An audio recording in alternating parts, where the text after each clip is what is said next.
السلام علیکم ورحمۃ اللہ وبرکاتہ۔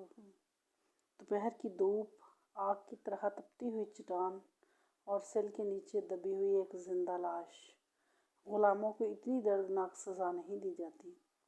مکہ کے ایک تاجر نے امیہ کو خطاب کرتے ہوئے کہا، شاید تمہیں معلوم نہیں ہے کہ اس نے کتنا سنگین جرم کیا ہے۔ سارے صنادید عرب جس رسول صلی اللہ علیہ وسلم کے خلاف صف آرا ہیں، یہ بدبخت اس کا کلمہ پڑھتا ہے، شب و روز اس کا دم بڑھتا ہے، اسی کے تصور و خیال میں ہر وقت شرابور رہتا ہے۔ میں نے اسے بار بار سمجھایا کہ تو ایک حبشی نژاد غلام ہے، عرب والے رسول سے تیرا کیا رشتہ ہے؟ اگر کسی کا حق تیرے اوپر ہو سکتا ہے تو آقا ہونے کی حیثیت سے یہ منصب میرا ہے اور صرف میرا۔ امیہ نے تیور بدل کر جواب دیا، تمہاری اس فہمائش پر وہ کیا کہتا ہے؟ مکی کے تاجر نے پھر سوال کیا، کہتا ہے کہ تم نے میرا جسم خریدا ہے۔ غلامی کے فرائض کا تعلق اعضاء و جوارح سے ہے، دل سے نہیں۔ میں تمہاری خدمت سے انکار کر دوں یا مجھ سے اپنے فرائض کی ادائیگی میں کسی طرح کی کوتاہی سرزد ہو تو البتہ میں لائق تعزیر ہوں، لیکن ضمیر کی آواز اور دل کی امنگوں پر تمہارا کوئی حق تسلیم کرنے سے میں قطعاً انکار کرتا ہوں۔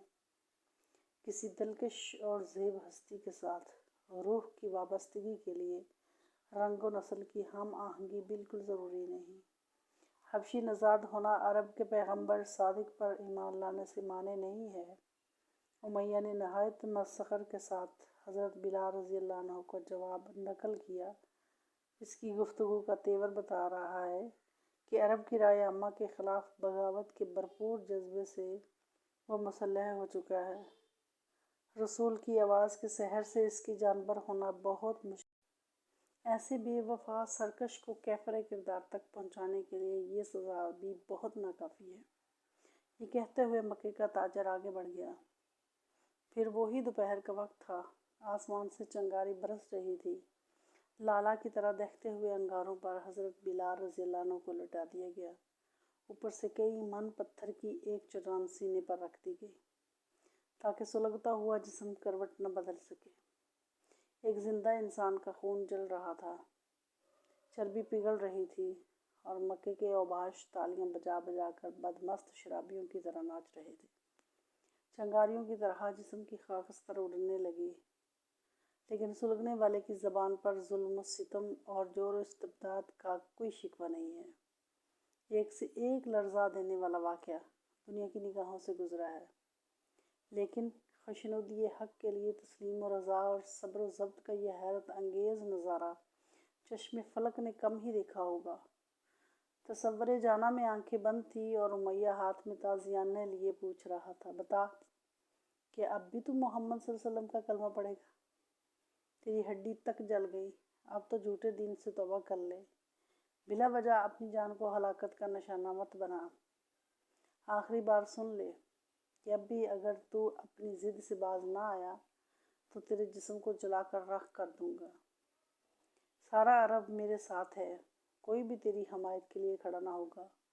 شدت کرب میں لرزتی ہوئی ایک مدھم سی آواز فضا میں گونجی، رسول عربی کا کلمہ میں زندگی کی آخری سانس تک پڑھتا رہوں گا۔ اس دین کو میں کیسے چھوڑ سکتا ہوں جس کی محبت میرے دل کی دھڑکنوں میں جذب ہو چکی ہے؟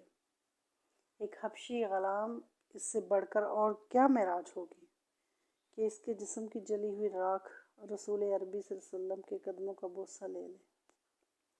میری فتح سرخروئی کے لیے میرے رسول کی حمایت بہت کافی ہے۔ وفاداری کی موت ہلاکت نہیں، حیات جاوید ہے۔ چاندنی رات تھی، ایک پیکر نور کے دم قدم سے مکے کی پہاڑیوں پر نور برس رہا تھا اور فضاؤں میں ہر طرف خوشیوں کی ترنگ بکھری نظر آ رہی تھی کہ اتنے میں چمستار رسالت کے اندلیب حضرت ابوبکر صدیق رضی اللہ عنہ بارگاہ رسالت صلی اللہ علیہ وسلم ہوئے۔ آج چہرے پر غیر معمولی اندوہ غم کے آثار تھے۔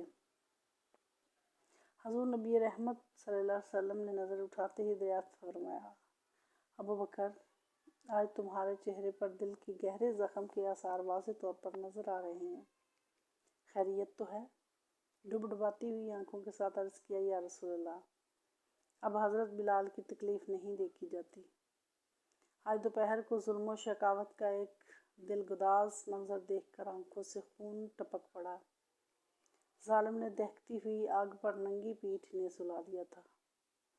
آپ کے کاکل و رخ کا غلام آنکھیں بند کیے سلگتا رہا۔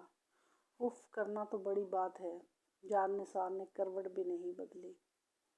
انگاروں کے مدفن کے نشانات بتانے کے لیے جگہ جگہ پیٹھ میں غار پڑ گئے۔ جور و ستم کی یہ درد انگیز سرگزشت سن کر حضور کی پلکیں بھیگ گئیں۔ ارشاد فرمایا، ابو بکر مت گھبراؤ، حق کا سورج زیادہ دیر تک گہن میں نہیں رہتا۔ آزمائشوں کی انہیں بھٹیوں میں عشق و ایمان کا سونا نکھرتا ہے۔ وہ دن بہت جلد آ رہا ہے جب اہل ایمان کی دنیا بلال کو اپنا آقا کہہ کر پکارے گی۔ جذبہ غم و ساری میں حضرت ابو بکر صدیق رضی اللہ عنہ بے خود ہو گئے۔ عرض کیا، یا رسول اللہ، امیہ اسی لیے تو نہیں انہیں اپنے مظالم کا نشانہ بنا رہا کہ وہ انہیں اپنا زرخرید غلام سمجھتا ہے۔ حضور صلی اللہ علیہ وسلم، مجھے اجازت مرحمت فرمائیے کہ حضرت بلال کو خرید کر آزاد کر دوں۔ خوشی سے چہرہ زیبا کھل گیا۔ ارشاد فرمایا، اس سے بڑھ کر اور دورین کی سعادت کیا ہو سکتی ہے کہ اپنے ایک مظلوم بھائی کو رنج و محن کے زنداں سے رہا کرایا جائے۔ دین کے رشتے سے مصیبت زدوں کی امداد اللہ رب العزت کے نزدیک محبوب ترین عمل ہے، لیکن ابو بکر نگارہ خانہ میں عشق کے اس شکیل زیبا کی خریداری میں مجھے بھی شریک کر لینا۔ حضرت ابو بکر صدیق رضی اللہ عنہ جذبات کی بے خودی میں اشکبار ہو گئے۔ یا رسول اللہ، میں اور بلال دونوں ہی کاکل و رخ کے غلام اور دامن کرم کے پناہ گیر ہیں۔ آپ سے الگ نہ ہماری جان کی کوئی ہستی ہے، نہ مال کا کوئی وجود۔ شرکت تو جب ہوتی ہے کہ میرا کوئی الگ وجود ہوتا۔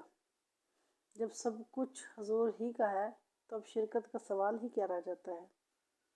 میری تو صرف اتنی آرزو ہے کہ حضرت بلال رضی اللہ عنہ کو اس ظالم سے چھڑا کر حضور کے قدم ناز پر نثار کر دوں۔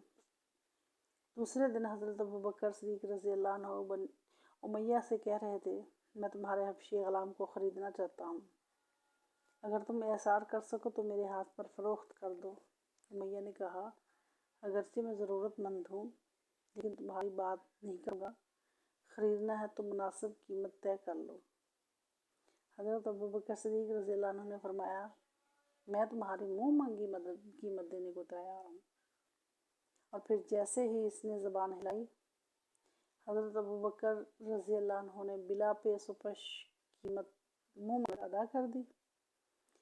جب خوشی میں جھومتے ہوئے حضرت بلال رضی اللہ عنہ کو اپنے ہمراہ لے کر چلنے لگے تو امیہ نے طعنہ کرتے ہوئے کہا، ابو بکر، ایک ذہین تاجر کی حیثیت سے تم عرب گیر شہرت کے مالک ہو۔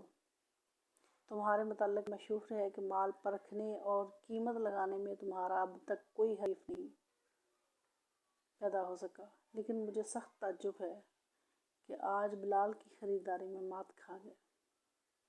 ایک نکارہ غلام جس کی نہ صورت ہی دیکھ قابل ہے اور نہ اسے کوئی ہنر ہی آتا ہے، تم نے اسے خرید لیا۔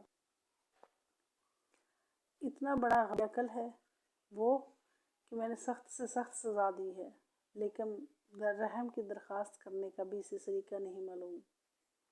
سمجھ میں نہیں آتا کہ ایسا نکارہ، غبی اور بے ہنر غلام تم نے کس مصرف کے لیے خریدا ہے۔